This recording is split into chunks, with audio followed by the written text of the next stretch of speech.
stone. We do the work. This is our home. We do the work. We do the work. We do the work. We do the work. We do the work. This is our home.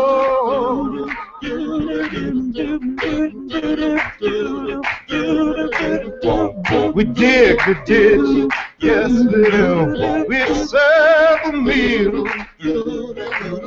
We give the care, we mold the steel. We teach the kids, we lend a hand, we do the work. This is our land. We do the work. We do the work. We do the work. We do the work. We do the work. This is our land. Good afternoon. Welcome. You are listening to WRFG 89.3 FM here in a really hot, steamy day in Atlanta. My name is Diane Mathewitz. This program is the Labar Forum. I'm a retired auto worker.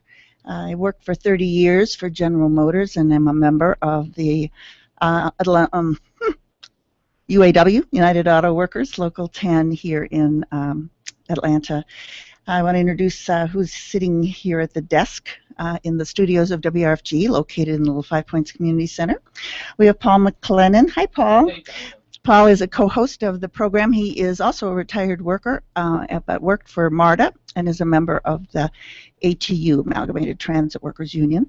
And for those of you who are watching on the Labar Forum YouTube channel, you see that we have Taryn Jordan sitting between us. She is with the Trayvon Martin Organizing Committee, and she'll be on in a few minutes.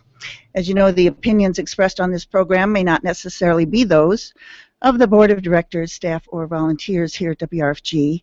The Labar Forum does fulfill an essential part of the mission of this station. We are a mission-driven community radio station, a progressive station, which means that we bring the issues and concerns, and more importantly, the solutions that our community comes up with for the problems that are brought upon us by the bosses that employ us, the politicians that really don't serve us, and the cops that we're going to be talking about that definitely don't serve many parts of our community. So we have two segments that we always begin the program with, and the first is Labor Headlines, and the second will be This Week in Labor History that Paul will do. So we'll get right into that, then we'll go into our interview with Taryn Jordan. So the Labor Headlines for August 18th, 2014 are: the following headline combines both international and national news. As has been previously reported on the Labar Forum, Palestinian trade unionists, the South African Union Federation, known as COSATU, which played a key role in the overthrow of apartheid in that country, the largest British trade union, Unite, and many, many other labor, community, religious, student, and women's organizations have called for international boycott, divestment, and sanctions campaigns against Israel for its continued oppression of Palestinians and illegal occupation of their land. A very specific request has been to workers at ports around the country, around the world, to refuse to handle Israeli goods. And so over this past weekend, thousands of opponents of Israeli apartheid and occupation prevented the docking and unloading of a ZIM, Integrated Shipping Services Limited cargo vessel at the port of Oakland. 32% of ZIM is owned by the Israel Corporation, an arm of the Israeli government, and is a major source of revenue to the Israeli state. On Saturday, 4,000 to 5,000 demonstrators amassed at the docks gates, where a line of menacing police stood. In addition to chants demanding an end to Israeli occupation and stopping the massacre in Gaza, the crowd echoed the new familiar demand, "Don't shoot," from the protests arising from the killing of Michael Brown in Ferguson, Missouri last week. Forced to sail in circles on Saturday, the ship attempted to dock on Sunday evening, only to be met again by hundreds who came out on short notice. Members of the ILWU, International Longshore and Warehouse Workers Union, arriving for the evening shift, would not cross the picket lines. And once again, worker solidarity prevailed. The cargo sat unloaded, disrupting this segment of the Israeli economy. Block the Boat protests are scheduled for Tacoma and Seattle, Washington, and Vancouver, Canada, later this week. And it should be mentioned that ILWU members have been working without a contract since July 1st, and likewise need the solidarity of the community and organized labor to win a just contract. Lastly, I want to direct your attention to the front page article in the business section of Sunday's AJC entitled, Jobs Return, but Wages Depressed. The article details what workers all across the state and the country, well, really around the world, know, and what is talked about on every Labor Forum program. And that is that the wages for the majority of workers keep going lower, and the gap between the rich and the poor is increasing at a greater and greater rate. The Georgia cities of Dalton, it was number 2, and Albany, it was number 5, are among the 5 cities with the largest percentage of households earning less than $35,000 a year in the entire country. And it is actually worse than that for Georgia citizens. Albany, Valdosta, Dalton, Athens, Macon, and Rome all have 1/3 or more of their households that earn less than $25,000 a year. I'll repeat that. The cities of Albany, Valdosta, Dalton, Athens, Macon, and Rome, 1/3 of the households in those cities here in Georgia earn less than $25,000 a year. Statistics in the article reveal that of all the jobs created since the so-called end of what the business class calls the Great Recession, when some 9 million jobs disappeared, the top sector with 1 million jobs created is food and hotel, with average wages of, get this, $20,955. That's average. So you know that means there's people making less than that. And retail jobs account for almost 1 million more, but they average $29,322 a year, and these are poverty wages. And that is why here on the Labor Forum we stand with workers everywhere who are fighting for a living wage, safe working conditions, and the right to organize. And with that, we will go into our labor history that Paul gives us. And I have to tell you, sometimes it's really a phenomenal thing about how all the things we select to talk about all tie together so well. So here's Paul with labor history this week. Thanks, Diane. Again, we have 2 related events that happened during the same week in history. In this case, more than 200 years apart, but very connected to each other. The first is that on August 20th, 1619, the first group of 20 African slaves landed at Jamestown, Virginia. Their arrival would steamroll servitude from then being a small custom to legally binding slavery by the 1660s. The ugly history of slavery in the United States continues to loom over this country as an unfortunate reminder that African Americans were once seen as property. Their historic arrival marked the beginning of the horrific trend in colonial America in which the people of Africa were taken unwillingly from their motherland and consigned to lifelong slavery. The rapid economic growth of the English colonies was caused largely by this exploitative institution.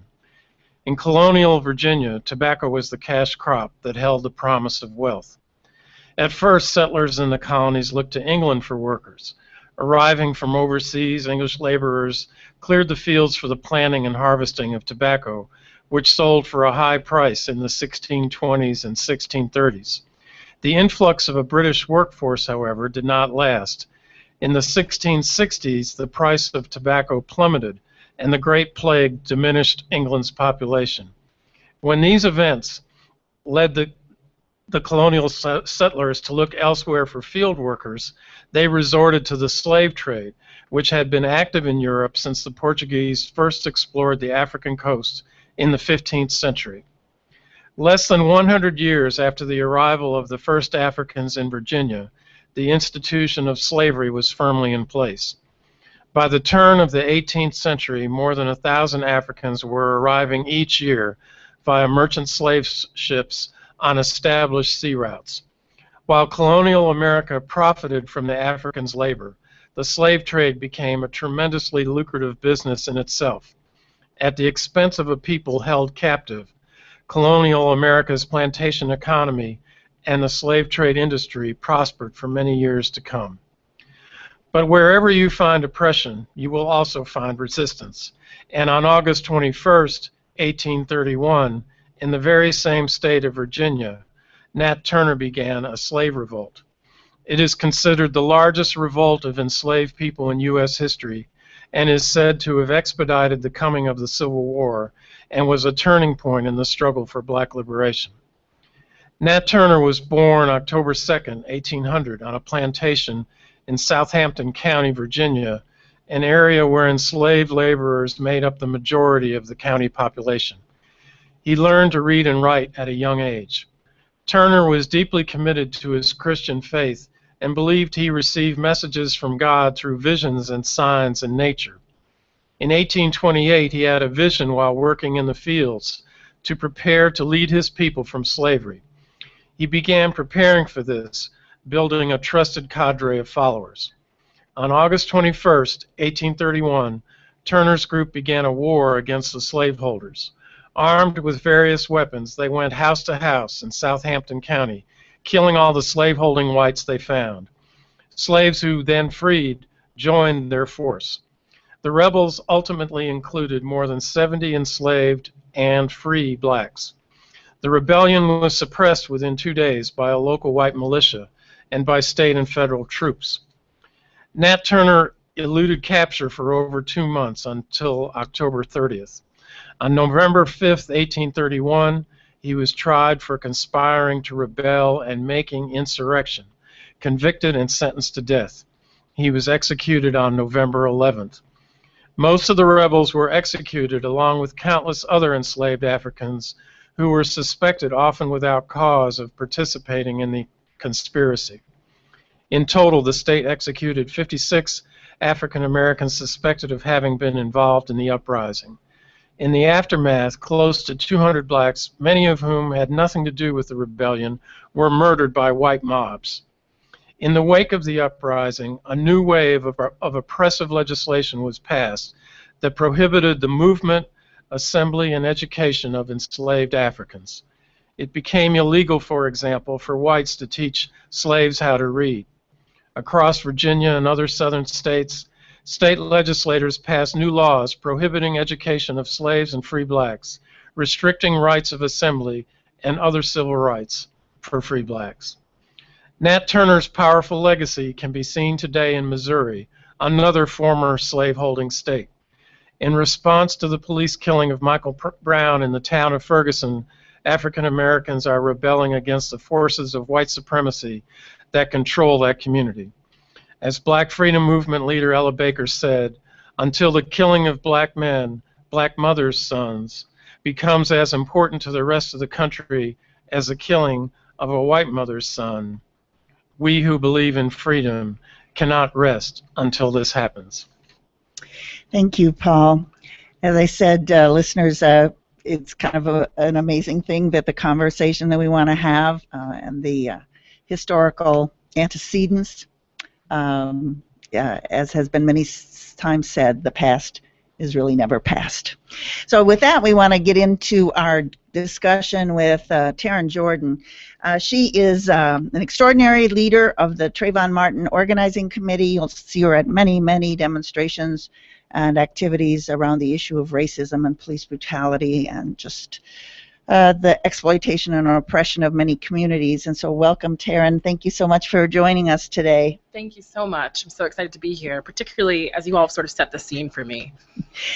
So I thought there was no way that we could have a Labar Forum program following what is going on in Ferguson, and not just what is going on in Ferguson, but really how it is reverberating the message that both seeing this small city or this small suburb of St. Louis with these militarized police, the tear gas, the information that is, coming out in just dribs and drabs. And today there was a lot of information about how many times Michael was shot. And so we wanted to make sure that our listeners had an opportunity to know about where and when they could participate in some of the national outrage. So Taryn is in fact organizing, or one of the organizers of an event that's coming up. But let's first start by, maybe some comment that you have about the Week in History events that we just talked about and how it's so not historical. It's the present day reality. Right. Thank you so much, both of you, for having me on. I got chills as both of you spoke, and my heart kind of started beating really quickly, particularly as Diana, as you sort of set the scene for us in discussing the ways in which the economy currently has sort of shifted, where large mass amounts of workers in general, but particularly black workers, are sort of forced into economies that aren't allowing them to live full lives, right? You talk about what making $20,000 a year looks like. That's, well, I mean, for a family of four, that's substantially well below poverty. And then situating it next to the sharing of the Turner Rebellion, right, and the arrival of the first slaves here, it's just, I think I keep pinching myself in a weird way these last few days that this is really happening. So it's just an astounding moment. And particularly, I think that this is sort of interesting. I think that prior to our talking here, we were discussing a little bit of history and how during the sort of tumultuous movement era, middle century, the 60s and 70s, a lot of sort of black political struggles were very much cemented into sort of working class politics, definitely. Folks were able to sort of find each other and relate to each other in the workplace. And those workplaces tended to be sort of industrialized labor. And as we've shifted through, we had the Reagan era economics, a shift towards sort of a different sort of economy that's gotten rid of industrialization, and now we're in the service area. And I think that what's happening in Ferguson between the cops and black community is sort of this eruption of this political moment where folks in our Great Recession are really feeling pressed, right? Are really feeling sort of backed up against the wall economically. And combine that with already terse racial relations in this country. We're coming out of a year and a month later of Trayvon last summer, right? So I think there's just, everything was sort of fervent and fertile ground for this sort of moment to happen. And myself and other members of the Trayvon Martin Organizing Committee, who first came together last summer around Trayvon, thought this was a particular sort of useful moment to put out a different position on what folks are saying about what's happening in Ferguson, and make it a working class issue, and expand it out to the economy we're living in. And in particular, sort of think through the ways in which we're often forced to think of leaderism. I think that, when we think about, I know growing up, the stories my parents told me about the, middle century movements was these very particular sort of very famous figures. And I think that we have some of those figures still kind of present in our moment. And a lot of us sort of looking to those figures and not really getting any of the answers. And so part of the Trayvon Martin Organizing Committee's task was to bring folks together in the space of protest to express their rage and their anger, but also find each other. We're so separated through workplace, right? Like, you're working at a fast food place, you're moving so quickly, it's really difficult to build in that place. We're separated geographically. Gentrification is rapidly shifting Atlanta. And so then how do we find the people who we are our allies, are our comrades? And so the space of protest is sort of an interesting place, and I think that what the Trayvon Martin Organizing Committee is trying to do with the rally on Wednesday is allow us to find each other. I wanted to say a little bit about what I saw in the newspaper today. So finally, after days and days of the community asking, just the most logical questions, starting off with the identity of the police officer who killed Michael, which was held forever, in my opinion, until he was able to go someplace where nobody knows where he is, or at least the community doesn't know where he is. Now we're finding out that there were 6 bullets that penetrated Michael's body, and 2 of them, apparently the fatal ones, in his skull. And then, of course, I think this incredible, I don't know, it was vicious to put out the same press conference of identifying the police officer, then that somehow he's a suspect in a robbery with a box of cigars or cigarillos, which this police officer had no knowledge of. So this was this defame the victim, hide the shooter, and really just keep kind of stonewalling the community. So I don't know if you want to comment a little bit about that. Yes, I do. You know, I remember when that happened, because last week, much like everybody else, I was sort of like constantly checking Twitter and on Facebook and just, you know, searching for different things that were coming out. And there was a few moves that they did that was super strategic, right? So the first move was this extreme repression where you had the militarization of the cops.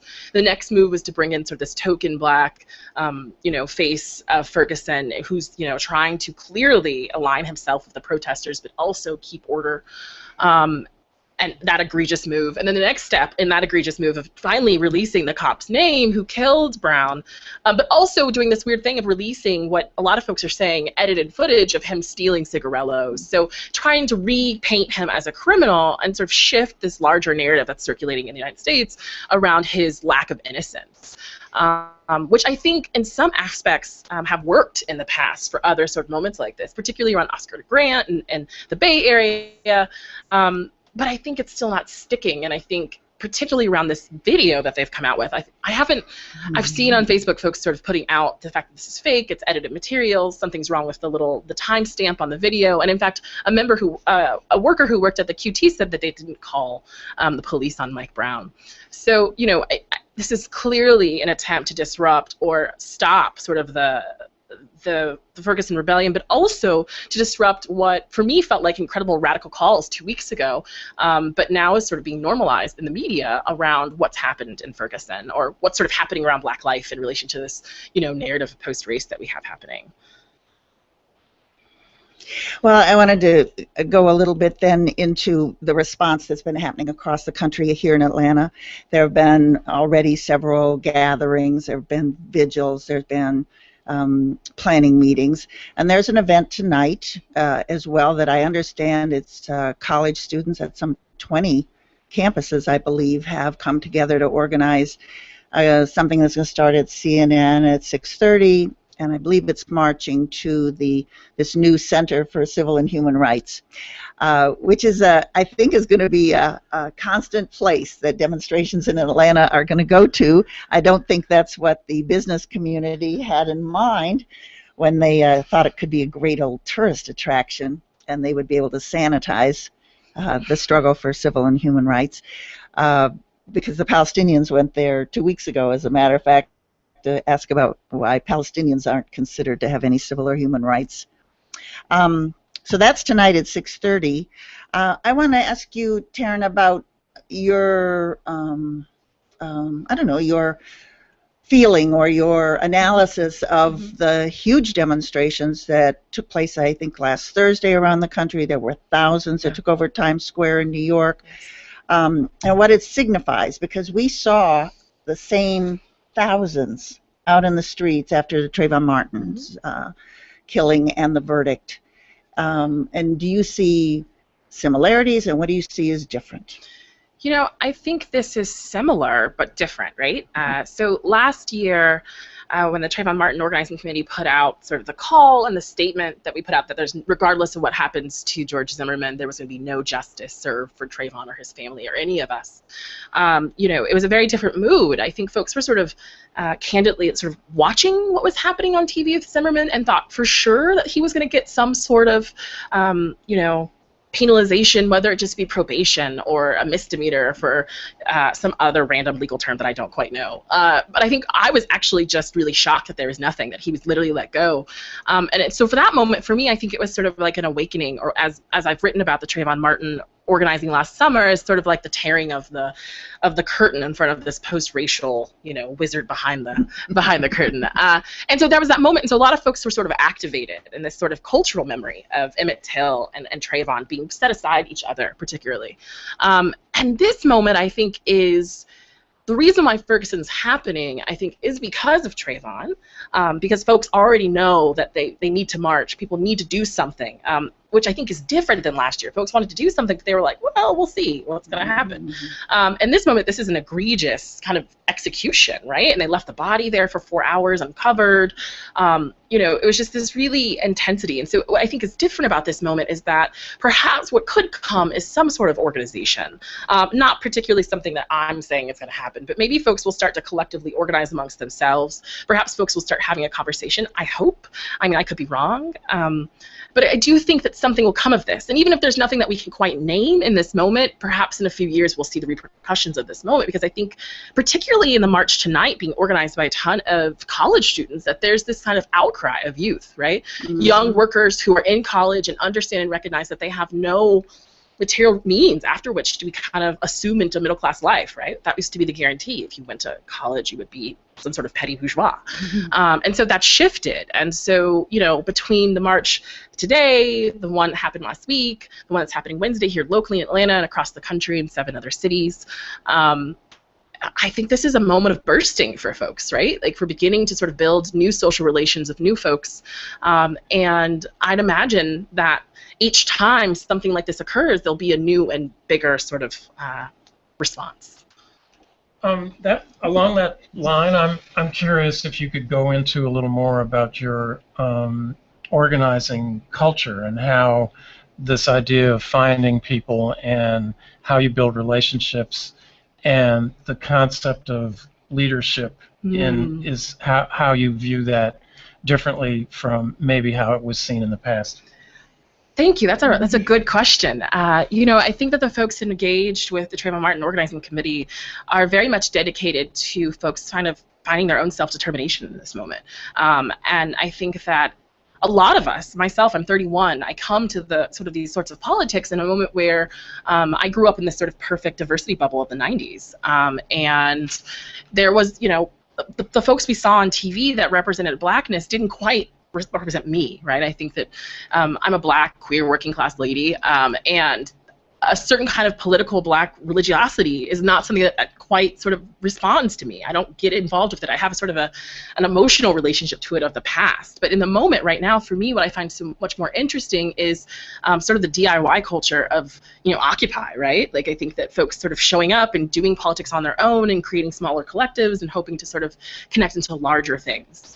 And so I would say that I wouldn't say that we're explicitly against leaderism per se as a political position, but definitely more interested in not one individual figure finding a sort of political celebrity in this moment, but instead just everyday, regular, working class folks getting together and resisting in this moment. And so that's definitely at the foundation of our politics.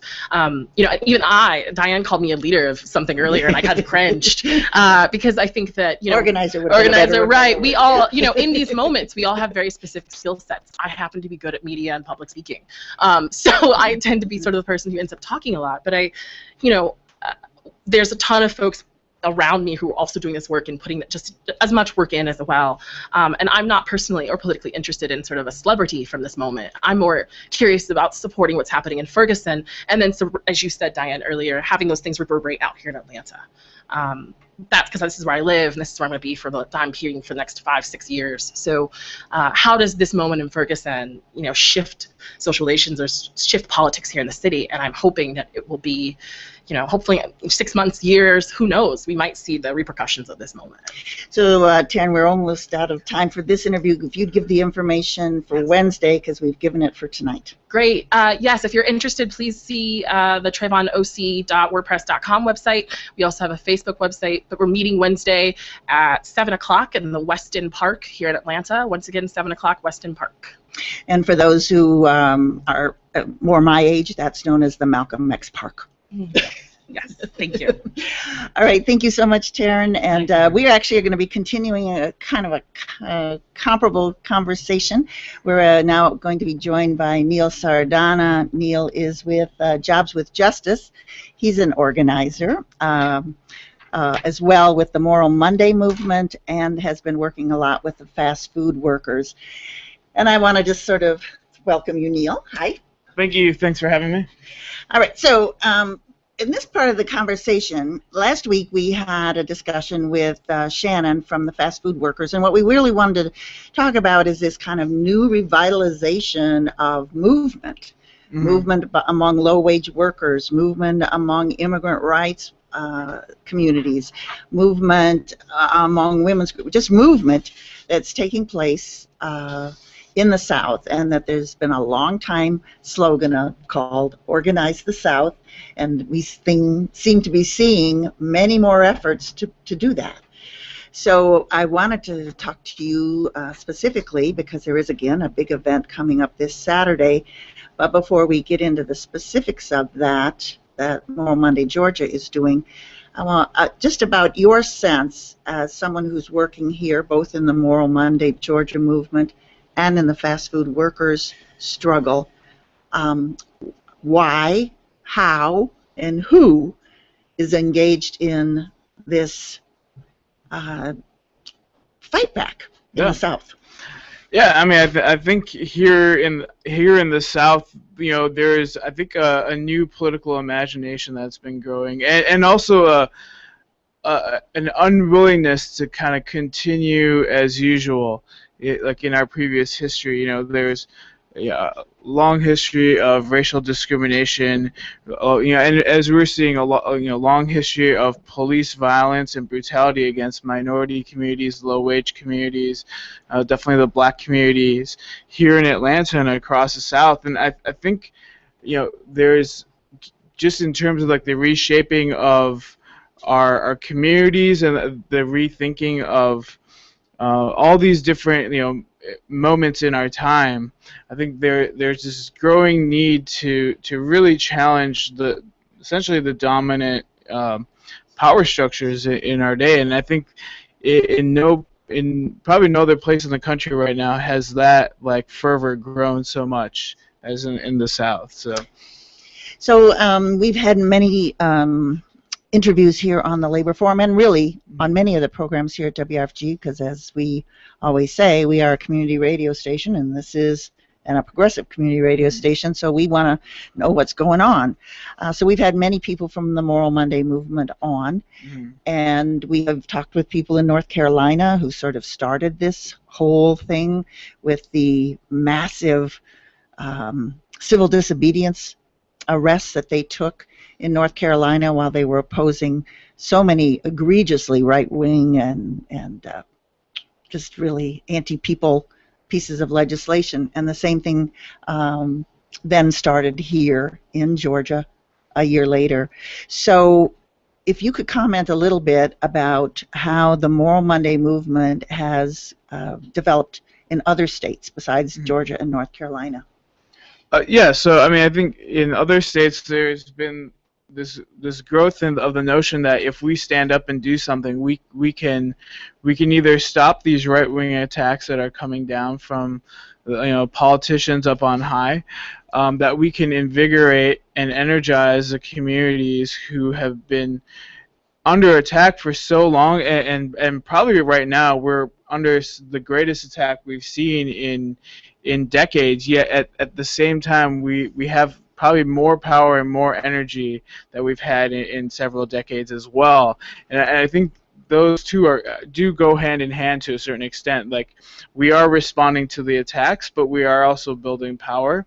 And I think other states like Alabama and South Carolina have kind of followed the model started in North Carolina and then come to Georgia and whatnot. So I think this movement is growing, and I think it's taking shape very much like when in the form that the communities like indigenously create when these ideas spread. So when it came to Georgia, we brought in a lot of organizations that were already doing really great work, are already kind of supporting one another. We brought them together to really truly form this Moral Monday movement. So it's not just a movement of one organization or one interest, but truly a movement of people and multiple communities and multiple interests and multiple goals to really shift the way our state works and to really move the South forward. Neil, could you give us some examples of some of the issues that Moral Monday is trying to address? Yeah, definitely. So we basically have addressed, one of the main state issues right off the bat was the need to expand Medicaid in our state, given that our state, Georgia, has one of the highest rates of uninsured population in the nation, and that's very much true for the South as a whole. We're one of the some of the poorest states in the country, some of the most uninsured people, some of the most unemployed people, and a lot of those things go hand in hand.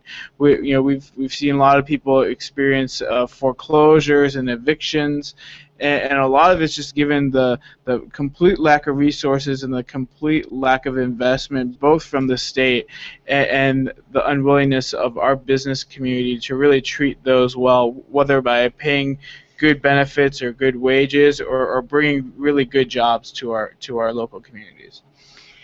So, of course, this is the Labor Forum. So one of the things our listeners want to know are what are the issues, and I want to really kind of emphasize this. There are sometimes some issues are considered labor issues. Yeah.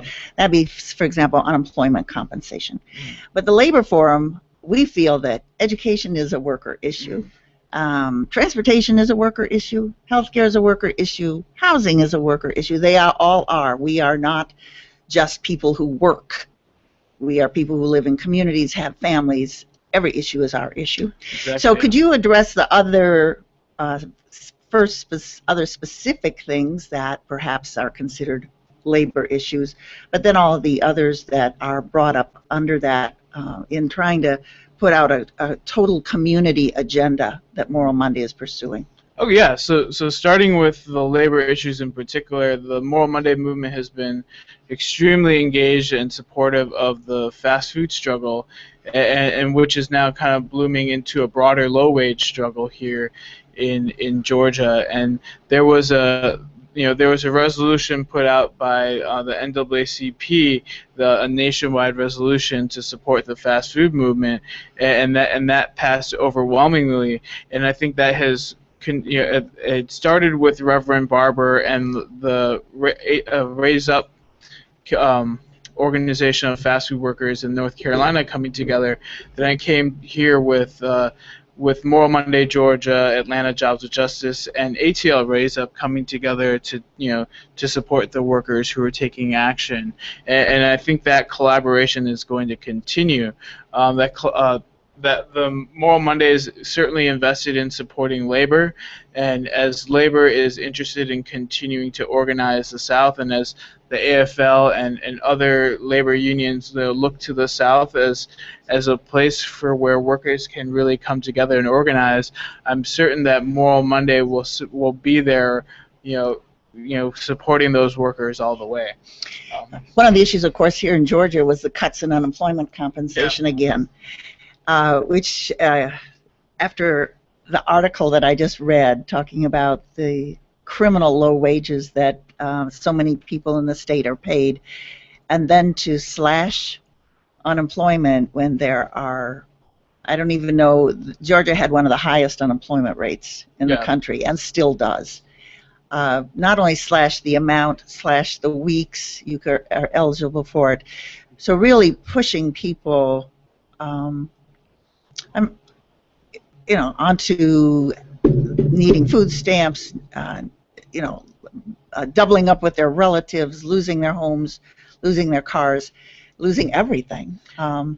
It's just, it's beyond kind of comprehension that anybody thinks that that's a solution to getting jobs.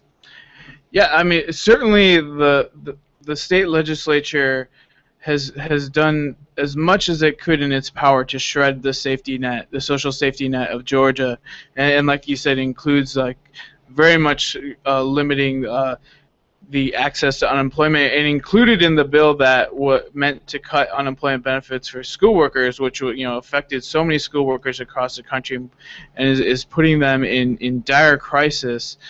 They also passed a bill saying that we were not going to accept any federal extension of unemployment benefits for any citizen in our state unless the unemployment goes above 11%, which is essentially depression level era. And so essentially it's almost like they're calling on a depression to happen before they're willing to help anyone. And in the process, by letting all these people essentially, go out and starve, they're essentially forcing a depression, through these policies. And at the same time, lots of tax breaks for corporations.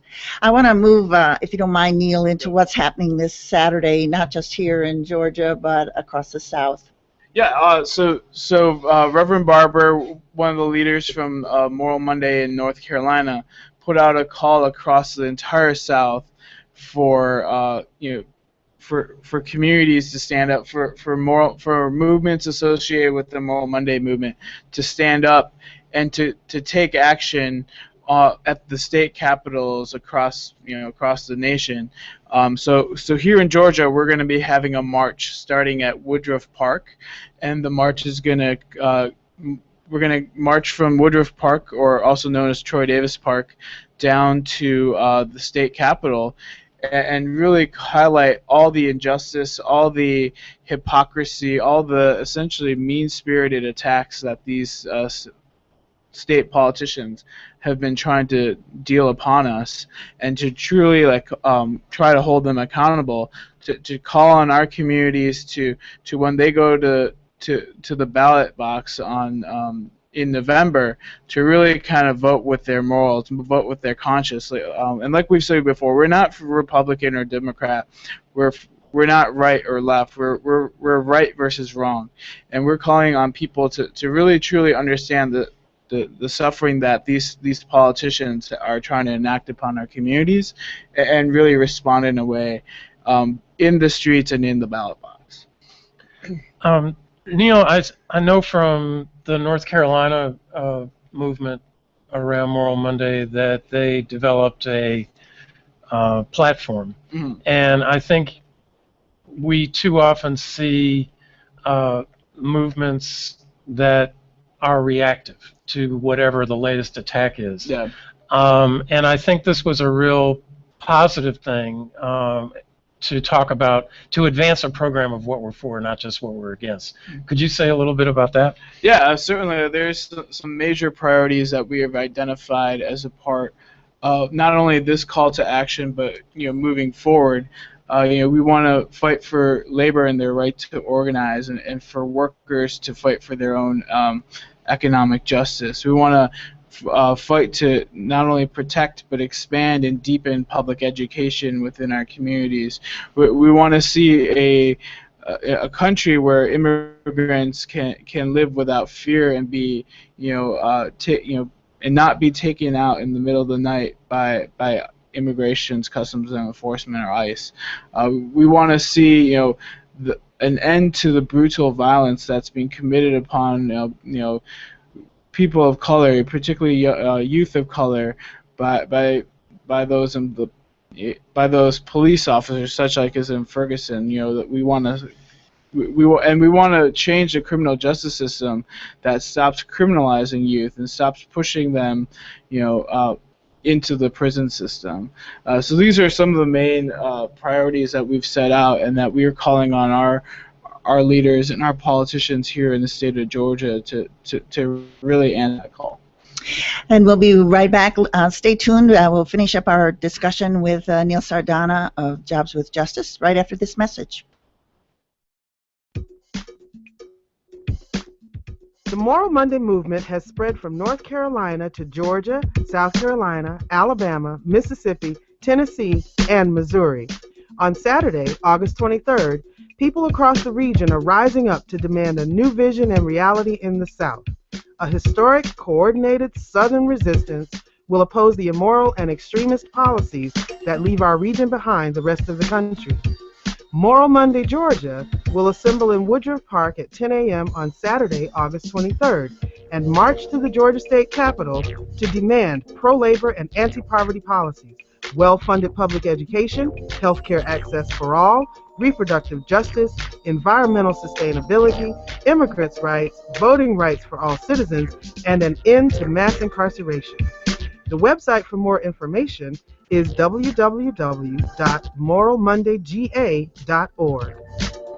This has been a public service announcement from your listener-sponsored and supported community radio, 89.3 FM, WRFG.org, your station for progressive information and hand-picked quality music. We're back, listeners. You are tuned in to WRFG 89.3 FM, and this is the Labor Forum. I am Diane Mathewitz, and co-host Paul McLennan, and our guest for this last half hour of the program is Neil Sardana with Jobs with Justice. And we've been kind of having a conversation about what we see as this rising resistance to low wages, to police brutality, to housing foreclosures, to a whole variety, to criminal injustice system, the incarceration of youth, police brutality here in the South, of course across the country.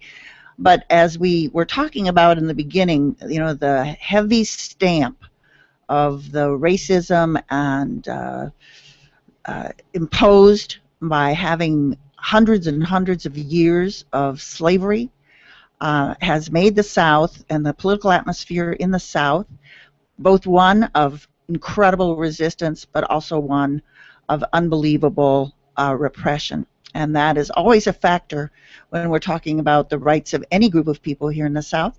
And so I know Paul has a question that he wants to raise with Neil about this, because there are many movements of oppressed and exploited people that we want to highlight. Thanks, Diane. I had a question about the immigrant rights movement is one of the most powerful grassroots movements we've seen in recent years. And what work has Moral Monday done to try to bridge those two issues? So certainly there's been some connections made. I would say one of the first major efforts that was done was earlier this year. I believe it was in May. I could be a little off, but there's this growing movement of immigrant youth. Many of them refer themselves as the Dreamers, and they've been taking action here in the state because our state essentially bans them from attending the top 5 public universities in Georgia, and then on top of that, they also ban them for the rest of the remaining universities and colleges from getting in-state tuition. They're essentially forced to pay not only out-of-state fees, but also the international fees that students pay to go to those schools. And we should say these are students who matriculated at Georgia elementary, middle, and high schools. Yes, definitely. And graduated. So yeah, certainly these are students who are by all means Georgians. They went to school here in Georgia, high school and middle school, preschool, like you said, and now when it comes time to apply for college, like most youth are being encouraged to do, they're essentially being put up a stop sign by the Georgia Board of Regents and being told you're not welcome here, and essentially the full ban and plus the inability to have in-state tuition for most of these youth provides quite a massive barrier for them to get access to higher education. So as a part of the Moral Monday movement, there was an action taken at the Georgia Board of Regents to call on them to end those discriminatory policies. Those policies which are very similar to back in the civil rights era when black students were not allowed to attend colleges. It's a very similar situation. So Moral Monday with the Georgia Dreamers Alliance essentially conducted civil disobedience at the Georgia Board of Regents meeting, calling on them to lift the ban on undocumented youth from attending those schools and providing that in-state tuition. Well, kind of as a follow-up, I was wondering if you could say a little more about the need for political independence, because you said that Moral Monday doesn't want to be affiliated with any particular especially the Republican or Democratic parties. On the state level, we're obviously dealing with a Republican administration, and a lot of the attention has been on Governor Deal for rejecting the Medicaid money, for example. That's right. But on a federal level, we're dealing with President Obama's policies around deportation. So, again, could you say a little more about this? Why the need for political independence? Yeah, certainly. I mean, when it comes to Obama, he has had a record number of deportations. You know, he's vastly exceeded George W. Bush in terms of number of deportations that have occurred under his authority, and you know, he's essentially the deporter in chief. He has the power to stop these deportations. He obviously created the DACA program under his his executive power, and he can certainly put a stop to these detentions and expand that deferred action to a much broader set of people. But he has yet to do so. So we certainly do not ally with the Democratic Party, particularly because there's quite a bit of attacks on the immigrant communities and a lot of hypocrisy in the terms of things that that communities have been vastly opposed to when the Republicans are in power, and then the Democrats come in and they embrace it. So those are types of policies we certainly cannot condone, and that's why political independence is just absolutely a necessity, and that's why we call for taking action based on what is right or wrong, and we call for a moral attitude taken towards the politics of today, versus looking at which party potentially can do the most for me. We're not interested in those sort of compromising and those sort of laying down our principles just because there may be one party that might support us more. So we certainly maintain that independence and call on people to speak to both sides of the aisle when fighting for the different struggles that they're working on. So, Neil, we're again, the time is running out, and I want to make sure that people, again, who are listening to the program, either right now or later on YouTube, have an opportunity to know exactly how they can get involved, where they can go to participate in this demonstration, and whether or not their issue is welcome to be brought to the demonstration on the march on Saturday. Yeah, certainly. So this Saturday at 10 a.m., starting at Woodruff Park or Troy Davis Park, the march will gather, and we'll be marching towards the state capitol, and this is the Moral March on Georgia, and so we invite all those all your listeners to come and join us for that event, and we're calling on all who are looking to resist essentially the corrupt politics of Georgia, and like I said before, we're not allied with the Democrats or the Republicans, and we invite people of all political affiliations to join us, especially if they feel like what's going on in our state is certainly wrong. So please, we'll be gathering at 10 in the morning, and all are welcome to join. So is there a website, Facebook, telephone number, email? Yeah, so people can go online and get more information if they go to www.moralmondayga.com. They can also find us on Facebook and Twitter if you search for Moral Monday Georgia on Facebook or Moral Monday GA on Twitter. And we're also going to be having a planning meeting tomorrow night at 7 p.m. in the Georgia Hill Center. It's where the Grant Park Library is at 250 Georgia Avenue on the second floor. And so we invite all those who are interested in helping to build this march and helping to continue the Moral Monday movement to join us. I want to close out with just one more question. And so obviously this march is taking place. It's August. The Georgia Assembly comes back in January. That's right. Are you able to give us any kind of hint about what is going to be taking place here in Georgia when that assembly comes back in? Because all these issues, there's still no way for people to fight a foreclosure in this state. It's totally, the laws are lopsided. There's still this unemployment compensation question. there's no good jobs, the transportation, I mean, we could go on and on. So what is it that Moral Monday is likely to be doing come January? Yeah, definitely. So I mean, it'll be no surprise if more attacks from our state legislature come down, and women are attacked, workers are attacked, low-income communities are attacked. It would be certainly no surprise given their previous acts and given their political agenda. So that's, we're certainly going to keep up the level of resistance that we'd taken part in the past legislative session, and hoping to step it up to another level, because we know, and I think we see, just like as we talked earlier about the South rising, the South is changing. Our communities are realizing that we need to fight to truly stop these attacks on our friends, our families, our children, and that if we really want a better community, a better state for ourselves, a better country for ourselves, that we need to be standing up there and telling those in power, that they need to listen to us and that our demands must be met. Thank you so much, Neil, for joining us today. Folks, please do tune in again next Monday. We are on the air here at WRFG 89.3 FM every Monday from 4 to 5. I want to thank our engineer, Chris Hollis, our videographer, Azi Ibrahimi, who also handles all our social media.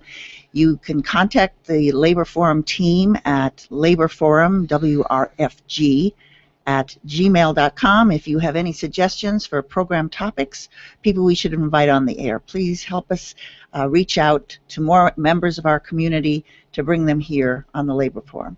Thank you, Paul. Another wonderful history lesson for all of us.